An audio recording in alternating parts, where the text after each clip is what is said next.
جی السلام علیکم۔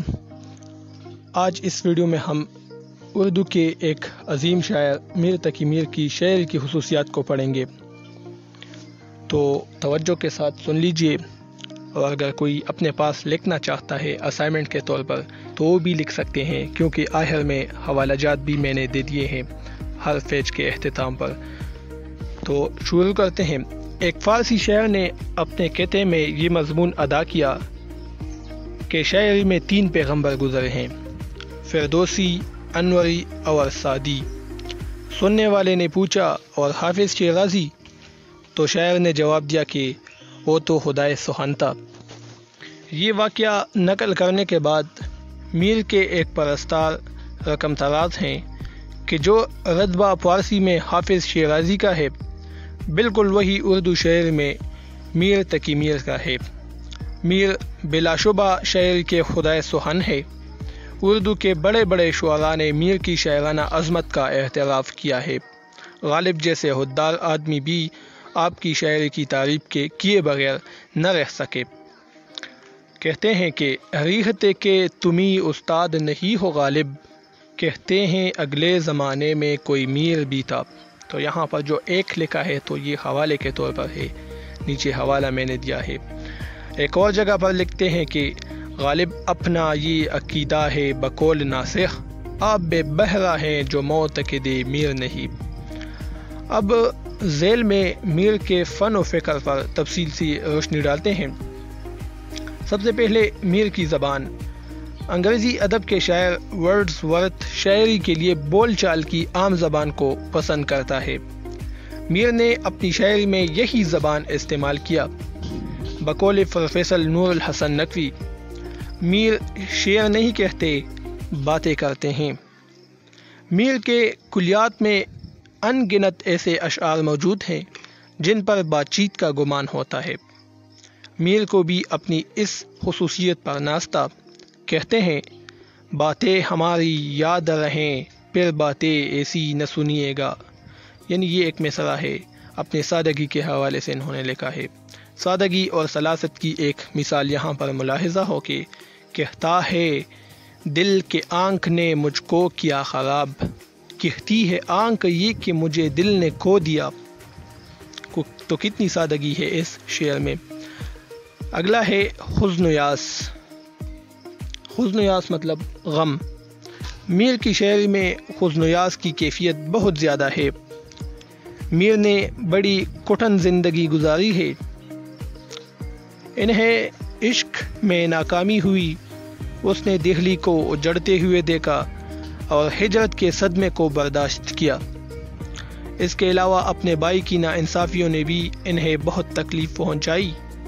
یہی وہ تمام حالات تھے جس کا عکس ہمیں ان کی شاعری میں دکھتا ہے۔ فرماتے ہیں کہ مجھ کو شاعر نہ کہو میر کے صاحب، میں نے درد و غم کتنے کیے جمع تو دیوان کیا۔ ایک اور جگہ پر کہتے ہیں جہاں کو فتنے سے خالی کبھی نہیں پایا، ہمارے وقت میں تو آفت زمانہ تھی۔ نغمگیت، موسیقیت ایک ہی چیز ہے۔ نغمگیت یا موسیقیت فن شاعری کے اہم لوازمات میں سے ہیں۔ میر چونکہ شاعری کے بہت بڑے فنکار تھے، لہٰذا انہوں نے اپنی شاعری کے اندر اس چیز کا خاص خیال رکھا ہے۔ انہوں نے مترنم بہر، الفاظ کے چناؤ اور الفاظ کی ترتیب کا خاص خیال رکھا ہے۔ یہاں پر چند اشعار ملاحظہ ہو کہ پتا پتا بوٹا بوٹا حال ہمارا جانے ہیں، جانے نہ جانے گل ہی نہ جانے باغ تو سارا جانے ہیں۔ تو کتنی موسیقیت ہے آپ یہاں پر دیکھ سکتے ہیں۔ ایک اور شعر میں کہتے ہیں کہ میر کے دین و مذہب کو اب پوچھتے کیا ہو، ان نے تو کش کا کینچا دیر میں بیٹا کب کا ترک اسلام کیا۔ تو یہاں پر آپ موسیقیت کو دیکھ سکتے ہیں۔ میر کا تصور عشق۔ میر تقی میر کے والد نے آپ کو نصیحت کی تھی کہ بیٹا عشق اختیار کرو، بے عشق زندگی وبال ہے۔ میر کے ہاں واردات عشق کا بیان بھی ہے، اور ایک ایسا انداز ان کے ہاں پایا جاتا ہے جو انہیں حقیقی عاشق ثابت کرتا ہے۔ ناکامی محبت نے ان کے غم کو درجہ کمال تک پہنچایا۔ یہ غم انہیں تکلیف سے بھی دوچار کرتا ہے اور لذت سے ہمکنار بھی کرتا ہے۔ فرماتے ہیں آگتے ابتدائے عشق میں ہم، اب جو ہیں خاک انتہا ہے یہ۔ عشق ایک میر باری پتھر ہے، کب یہ تجھ ناتواں سے اٹھتا ہے۔ پیکر تراشی، لفظوں کے ذریعے تصویر بنانا پیکر تراشی کہلاتا ہے۔ مصور رنگوں کے ذریعے بناتا ہے، بت تراش پتھر کو تراشنے سے تصویر بناتا ہے، جبکہ ادیب لفظوں کے ذریعے تصویر بناتا ہے۔ میر کو پیکر تراشی میں خاص مہارت حاصل تھی۔ میر کے کلام میں شعری پیکر ہر طرف بکھرے نظر آتے ہیں۔ چند اشعار اب یہاں پر ملاحظہ ہو کہ رات محفل میں تیری ہم بھی کھڑے تھے چھپ کے، جیسے تصویر لگا دے کوئی دیوار کے ساتھ، یا سرہانے میر کے کوئی نہ بولو، ابھی ٹک روتے روتے سو گیا ہے۔ تو اس میں آپ تصویر کشی دیکھ سکتے ہیں کہ پورا ایک منظر آنکھوں میں پیر جاتا ہے۔ تشبیہات و استعارات کا استعمال، تشبیہ و استعارہ اہم شعری وسائل ہیں۔ اس کے ذریعے کلام کو مؤثر بنایا جاتا ہے، دل نشیں بنایا جاتا ہے۔ میر کے یہاں تشبیہ زیادہ اور اشعار کم ملتے ہیں، کیونکہ تشبیہ سے وضاحت، اشعار نہیں استعارے کم ملتے ہیں، ٹھیک ہے۔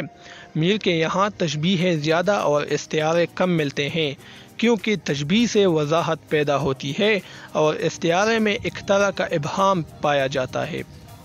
میر ایسے تشبیہات کا استعمال کرتے ہیں جن تک آسانی سے ذہن کی رسائی ہو، یعنی اس کو آسانی سے سمجھا جا سکتا ہے۔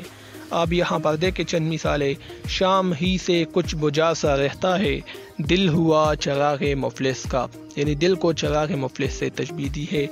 اگلا شعر دیکھیں، نازکی اس کے لب کی کیا کہیے، پنکھڑی ایک گلاب کی سی ہے، یعنی یہاں پر محبوب کے ہونٹوں کو پنکھڑی سے تشبیہ دی ہے، گلاب کے ایک پنکھڑی سے۔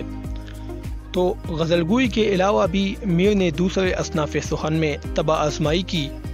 میر نے قصیدہ نگاری میں بھی قدم رکھا تھا، لیکن قصیدے کا میدان سودا کے نام تھا، مرزا رفیع سودا کے نام تھا۔ میر کا درجہ اردو شاعری میں بہت بلند ہے، مگر غمگینی ان کی طبیعت پر اس طرح چھائی ہوئی ہے کہ قصیدہ کہتے ہیں تو معلوم ہوتا ہے مرثیہ کہہ رہے ہیں۔ قصیدہ نگاری کے لیے مزاج کی شگفتگی بہت لازمی ہے اور میر کے یہاں ناپید ہیں۔ میر تقی میر نے مرثیے کے فن کو بھی اپنایا تھا، لیکن ان کا اصل کارنامہ غزل ہے۔ مرثیہ نگاری میں وہ اپنے لیے کوئی خاص جگہ نہیں بنا پائے، ان کے زیادہ تر مراثی مربع کی شکل میں ہے۔ میر نے وضوحت کے میدان میں بھی اپنا لوہا منوایا۔ اہل تحقیق نے فغانی یا وخشی کو فارسی میں اور اردو میں انہیں وضوحت کا موجد تسلیم کیا ہے۔ میر کو یعنی وضوحت کا موجد تسلیم کیا ہے۔ میر نے اس صنف میں اگرچہ طبع آزمائی کی، لیکن دوسرے شعراء کی طرح ابتذال کا شکار نہ ہوئے، ٹھیک ہے۔ تو یہ آج کی ویڈیو تھی۔ ابتدا میں ہم نے اس کی غزل کے حوالے سے کہا، پھر آخر میں ہم نے اس کے قصیدے اور مرثیے کے حوالے سے تھوڑا بہت کہا۔ تو یہ آج کی ویڈیو تھی، امید ہے آپ لوگ کو پسند آ چکی ہوگی۔ اب مجھے اجازت دیجیے، اللہ حافظ۔